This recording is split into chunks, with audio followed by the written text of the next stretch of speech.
Alors dans cette vidéo, on va voir le premier hooks natif de React.js qui est le hooks useState. Donc c'est le hook le plus important parce que c'est lui qui va nous permettre de créer le state local dans notre application React.js. Donc je vais d'abord commencer par la théorie, donc par lire mes notes avant d'aller dans Visual Studio Code parce que c'est vrai que la première fois où on voit ce hook là au début, c'est comme pour le reste, on n'y comprend rien. Donc déjà, React conseille d'écrire les nouveaux composants avec les hooks. Donc ça veut dire quoi? Ça veut dire que quand tu crées maintenant une application React, tu ne dois plus utiliser les classes. Donc les classes sont toujours valides, mais voilà, du code moderne.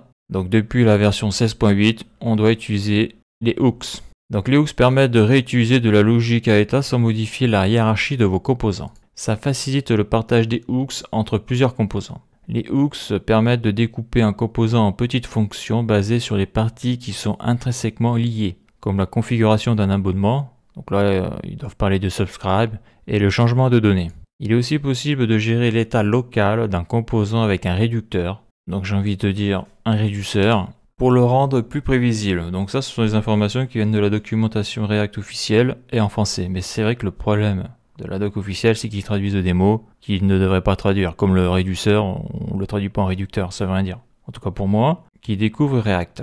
Donc les hooks nous permettent d'utiliser davantage de fonctionnalités de React sans recourir aux classes, donc c'est ça qui est important. Les hooks sont des fonctions qui permettent de se brancher, donc de s'accrocher, de se raccorder sur la gestion d'état local et de cycle de vie de React depuis des fonctions composants. Les hooks ne changent pas le fonctionnement de React. Donc ça veut dire que le state, le prop, le cycle de vie du composant, c'est toujours d'actualité. Et le ref, donc ça je ne l'ai pas encore vu, parce que j'en ai pas eu l'utilité pour le moment. Voilà. Donc les hooks rajoutent des fonctionnalités, mais n'en enlèvent pas, en tout cas pour le moment. Les classes sont toujours d'actualité, vu qu'elles sont toujours dans la documentation React officielle. Donc useState est un hook prédéfini, donc c'est un hook natif, parce que de ce que j'ai pu lire, on peut créer ses propres hooks. On peut aussi créer ses propres hooks pour utiliser un comportement à état dans différents composants. Donc, au niveau de useState, règle des hooks. Donc, ce sont des fonctions JavaScript. Donc, c'est ça qui est important. Ce ne sont pas des classes. Ça veut dire que les hooks, on ne peut pas les utiliser dans les classes. Ce sont obligatoirement des fonctions JavaScript. Donc, des fonctions que l'on va utiliser dans React.js. Appeler les hooks uniquement au niveau racine. Donc, qu'est-ce que ça veut dire? Ça veut dire qu'il ne faut pas appeler de hooks à l'intérieur de boucles, de code conditionnel ou de fonctions imbriquées. Il faut appeler les hooks uniquement depuis des fonctions composant React, donc des components fonctionnels. Les étapes pour son utilisation.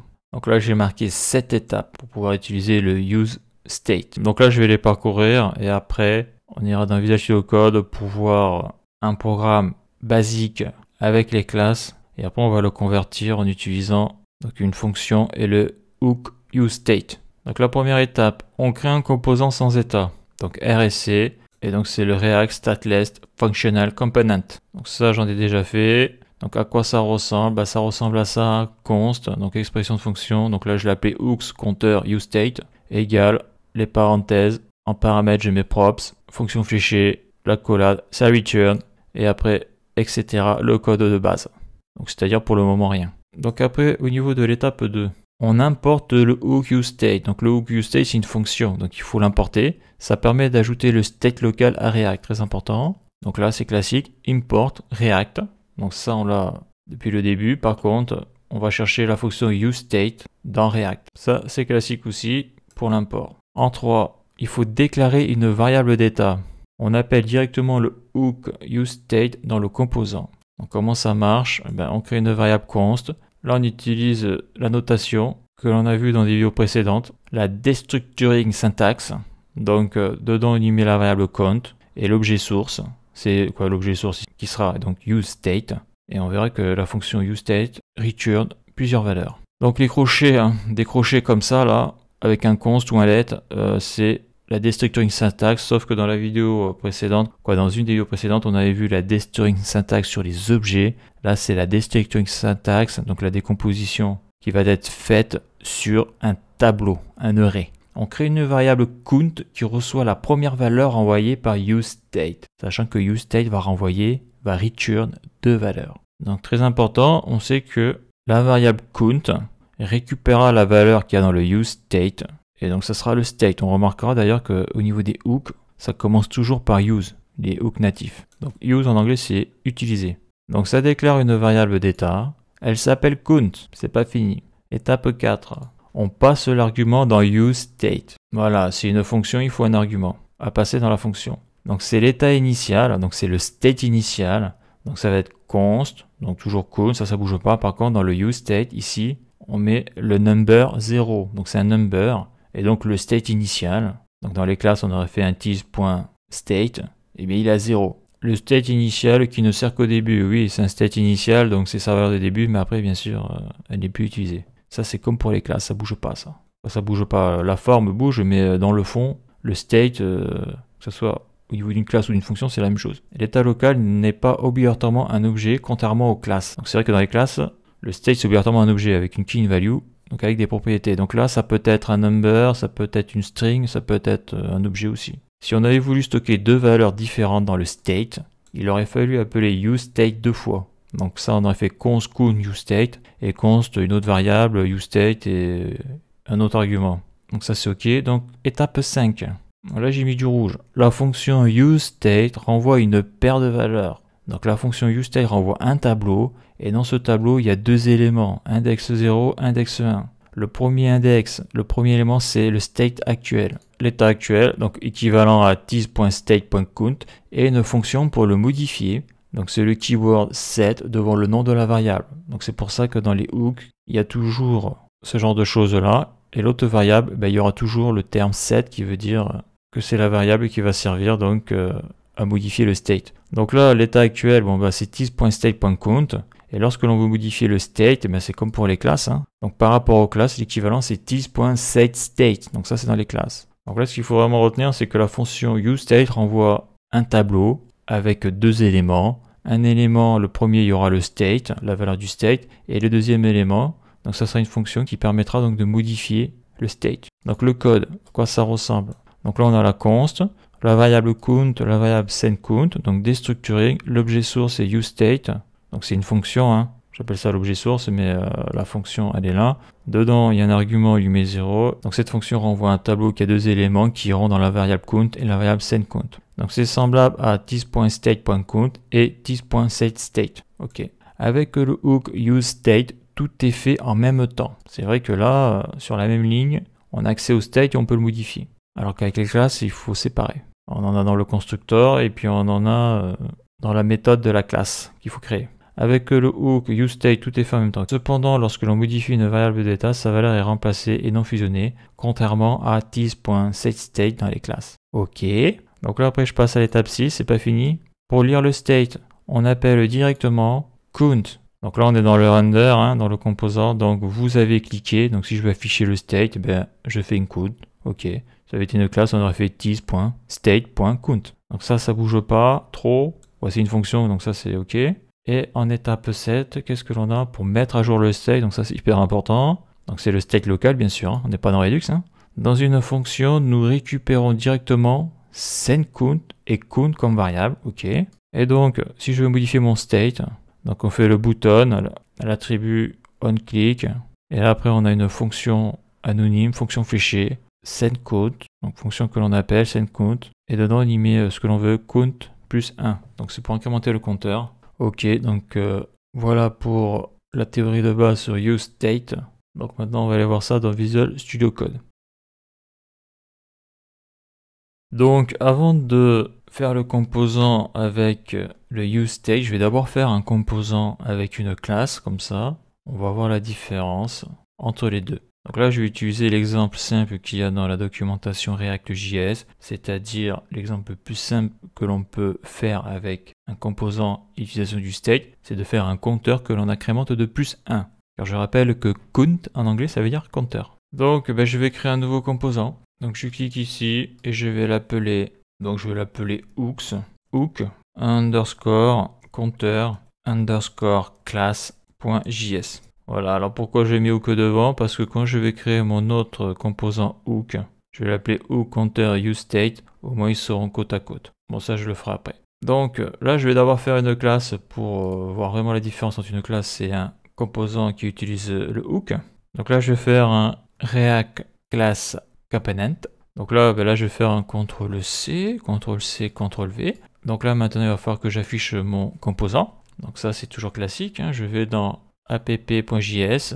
Ici, là, je mets mon composant, donc c'est hook. Ça s'affiche, je clique dessus, je ferme la balise, là. Donc c'est importé, il n'y a pas de souci. Et qu'est-ce que l'on voit? Hook compteur classe, c'est bon. Donc ça, c'est bon. Ça, je ferme, ça, je zoome.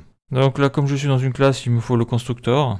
Dedans, j'y mets props, les accolades, le keyword super, parce que la classe c'est extend, j'y mets props.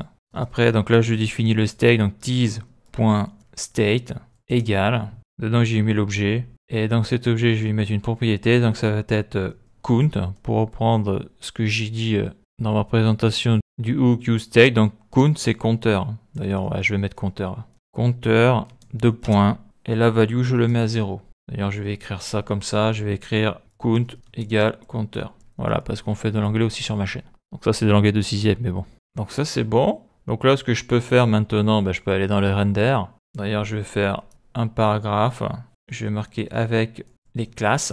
Vous avez cliqué. Donc là, je mets les accolades fois. Donc vous avez cliqué par exemple 2 fois, 3 fois. Donc là, ben, il faut que j'y mette le state. Hein. Donc tease.state. Donc tease.state.compteur. Et là, théoriquement, je devrais avoir la valeur de 0 qui s'affiche. Donc ça, on l'a déjà vu plein de fois dans les vidéos précédentes. Hein. Si je mets 10, j'ai 10 qui s'affiche. Donc ça marche bien. Ça, c'est les basiques de React.js. Donc moi maintenant, ben, je vais faire un petit bouton. Donc pourquoi je fais un petit bouton? Ben, je vais pouvoir incrémenter mon compteur. Là, il faut que je fasse un bouton. Donc le bouton, ben, c'est toujours button. Hein. JSX, attribute. Je ferme, voilà. Et là, je vais écrire cliquez ici. Donc là, on voit mon petit bouton, il est tout petit. Donc là, je vais utiliser ma classe name égale double quote btn. Comme ça, il sera un peu plus gros. Voilà, donc maintenant, quand je clique sur le bouton, il ne se passe rien. Il faut que j'attache une méthode sur ce bouton-là. Donc la méthode, pour pouvoir l'appeler, il faut utiliser l'attribut onClick, le GSX attribute, égale des accolades. Et dedans, on va utiliser la méthode, je vais l'appeler click, tease.click. Donc là, je ne l'ai pas faite pour le moment, hein, mais on voit que ça marche toujours. Donc la méthode tease.click, je vais la faire ici, à l'extérieur du constructeur. Donc soit je l'écris comme ça, click, la fonction click, quoi, la fonction, non, c'est une méthode, hein, c'est dans une classe. Donc tease.setState, voilà. Et dedans, je vais y mettre donc l'objet. Donc bon, là, ça sert à rien, mais je peux utiliser l'opérateur spread. Vu que c'est un number, ça sert à rien, mais bon, je vais le faire quand même, hein, c'est pour l'exemple. Ça n'empêchera pas que ça fonctionnera. Et après, je vais mettre la propriété, donc compteur, donc la key.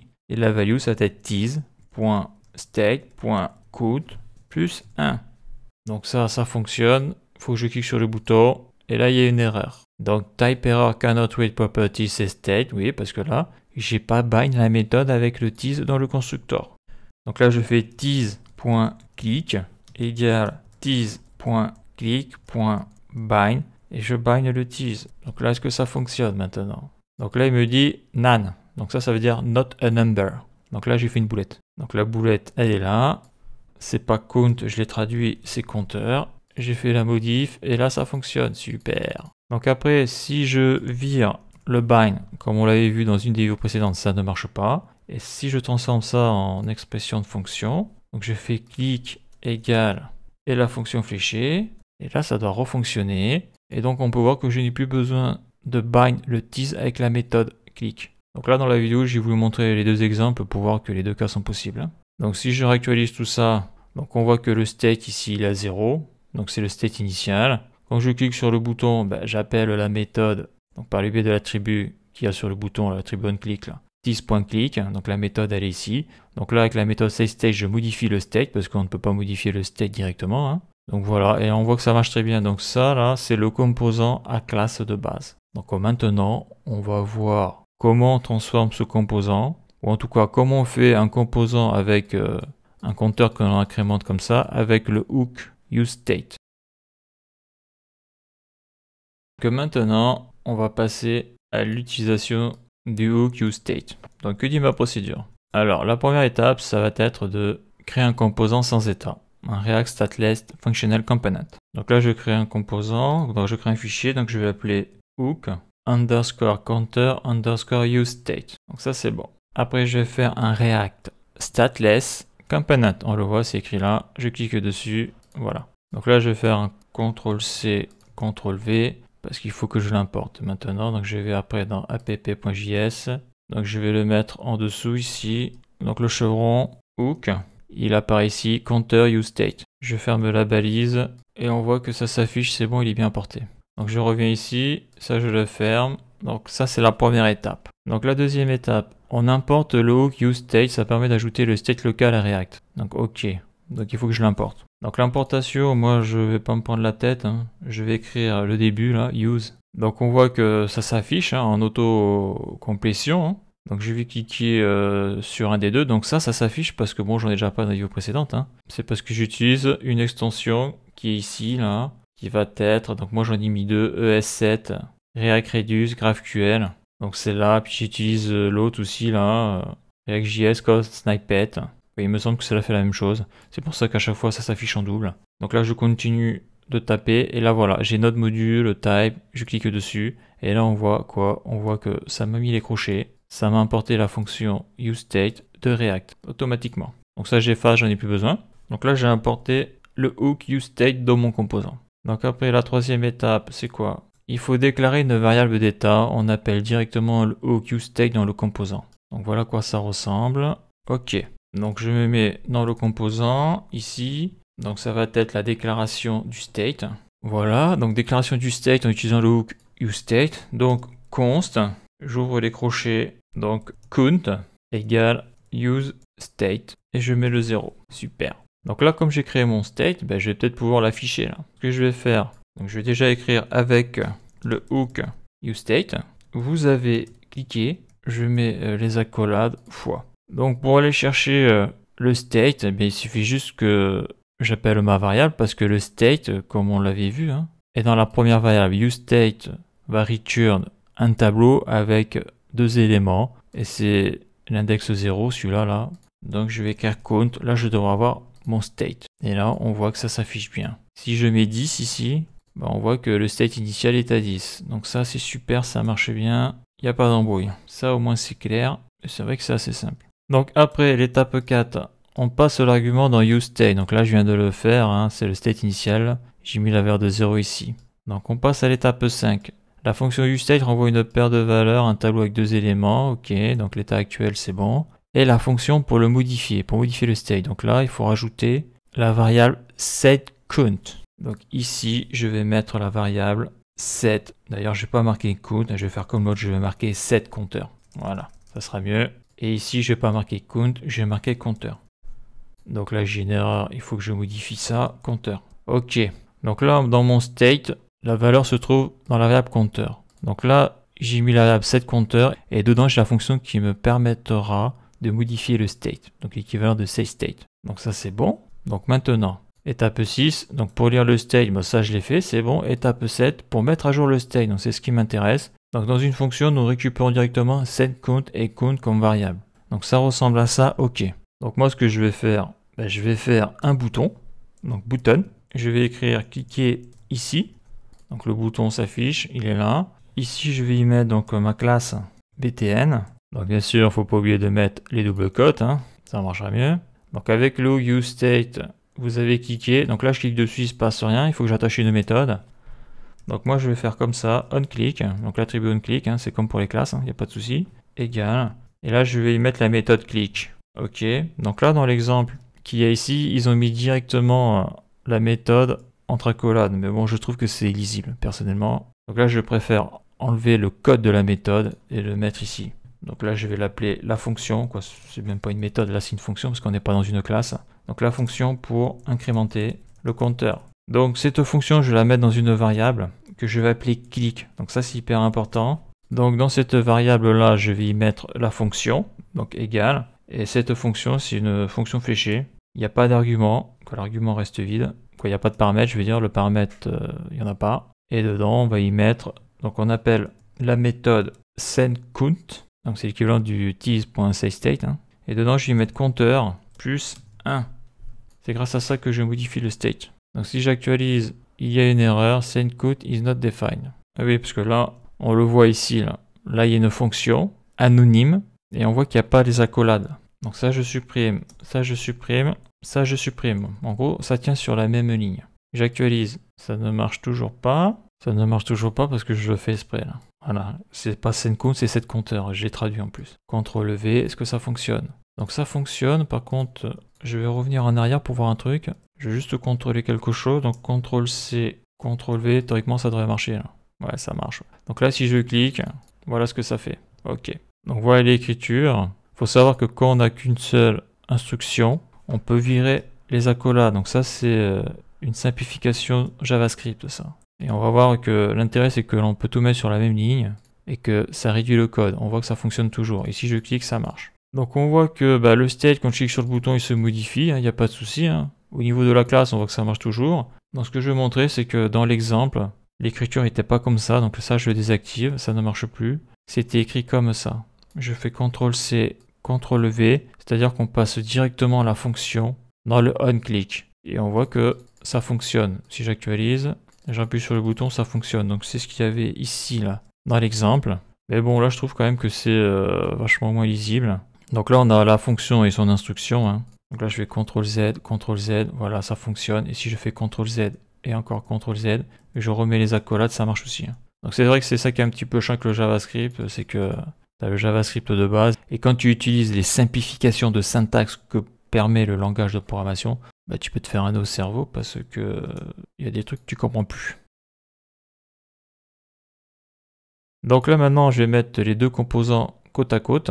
Alors à gauche, on a la classe, le composant classe. À droite, on a le composant qui utilise le hook. Donc là, au niveau de l'import, que lorsque l'on a une classe, il faut importer le component. Lorsqu'on utilise un hooks, donc le hooks useState, il faut l'importer, il est ici. Donc après, ça, lorsque l'on fait une classe, on a besoin de mettre le keyword class, d'extend la classe avec component, de mettre le constructor, de mettre le keyword super, et après de mettre le this.state et la propriété dans l'objet. Alors qu'avec le hook, donc on a juste besoin de faire un composant fonctionnel, un functional component, c'est tout. Donc là on voit que j'y ai pas passé props, j'aurais pu, ça marche quand même, parce que là le props il sert à rien pour le moment. Donc après, pour définir le state, je fais juste ma variable const. Dedans j'ai mis donc la variable où il va y avoir le state et la variable où il va y avoir la fonction pour modifier le state. Et j'utilise le hook useState et dedans je mets la valeur du state. C'est tout. Donc là si je veux modifier le state dans la classe, il faut que je fasse une méthode comme ça. Pour le hook c'est la même chose sauf que c'est beaucoup plus court. On a juste besoin donc de faire une fonction click là, avec à l'intérieur on utilise la méthode setCounter et après on change le state comme ça. Donc à noter que là j'ai pas mis le const. Parce que si je le mets, j'ai une erreur. Par contre, là, je n'ai pas testé, il faut que je teste si j'enlève le const, si ça fonctionne ou pas. Ça, je vais le faire après. Donc après, au niveau de la classe, on a un render return. Alors qu'au niveau de la fonction, on return, juste. Et on a ça. C'est-à-dire qu'après, c'est la même chose dans le sens où, lorsque l'on va chercher le state dans la classe, on va faire this.state.counter. Dans la fonction, on va mettre directement counter, donc ça plus vite. Et après, lorsque l'on va, en cliquant sur le bouton, appeler la méthode click, donc là, il faut faire this.click. Et là, il n'y a pas besoin de faire ça, il y a juste besoin de mettre le nom de la méthode click. Voilà. Donc on voit que le code avec les hooks est beaucoup plus compact qu'avec les classes. Donc ça, je le supprime. Là, je vais faire un test. Ça, je le supprime aussi, voir. Et là, on voit que ça ne marche pas. Donc dans les classes, tu ne dois pas mettre le const lorsque tu fais une expression de fonction. Par contre, avec les fonctions, tu es obligé de mettre le keyword const. Const ou let, ça marche quand même, mais bon. Là, c'est plus adapté constante. Ok, donc ça fonctionne. Super. Donc voilà pour l'utilisation basique du hook useState. Et donc dans la prochaine vidéo, je continuerai ma découverte des hooks